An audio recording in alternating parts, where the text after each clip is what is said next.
Namaste, friends. In Virabhandrasana II, you want to have your feet end about legs distance apart. And to measure that, you're going to take your arms open to a T position. Step your feet out wide, and then notice if your ankles and your wrists are parallel to one another. You would probably look like a little star if you were drawing a little picture on yourself. Now from here, you're going to turn your left foot out, and it's going to be pointing in the same direction as your left fingers. Now, as soon as you turned your left toes out, you literally just opened your hip. So you went from a closed hip to an open hip. Now we're going to bend the left knee and start to track your left knee in the direction of your pinky toe of your left foot. Now resist the urge to lean forward in this pose, as most practitioners want to do something like this. So keep your torso erect, shoulder blades towards one another, breathe into the endurance, create your arms as though they were a horizon line. Now you're going to take your gaze forward, so you're turning and working through the neck flexors and the cervical spine. Keep rolling the shoulder blades towards each other and keep reaching actively through the right hand. In my classes, I really like to joke around and say, imagine two beautiful unicorns pulling you in two directions. Now notice the upper body's super strong, the bottom body is too. So you want to activate that right thigh, quad. It's an internal to external rotation. So you're drawing those hips forward, but you're rotating them back. So you're rotating the thigh muscle back. And then you want to activate by pressing through the outside edge of your pinky toe of the right foot. Keep breathing. Hold this pose for 2 more breaths.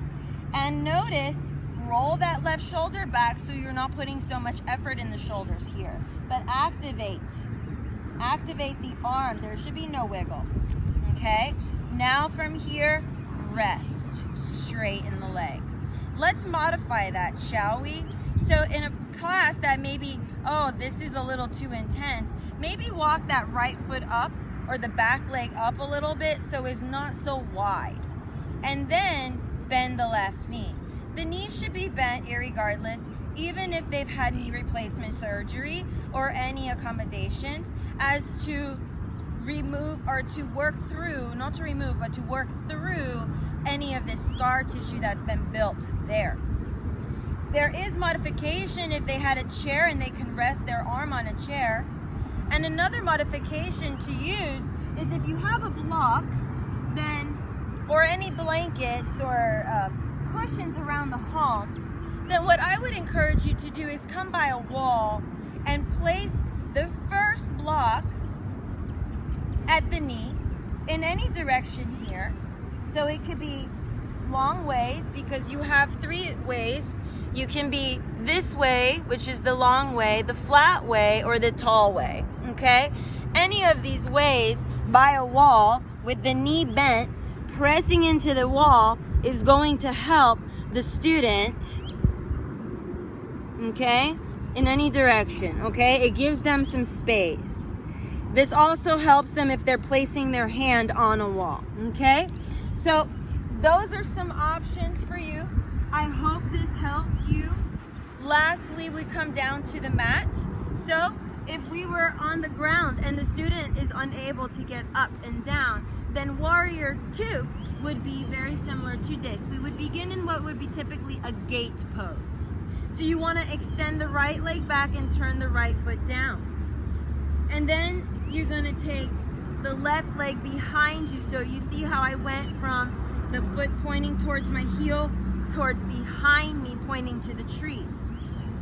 You're going to ask the student to lift up, and this is where a block would be handy, okay?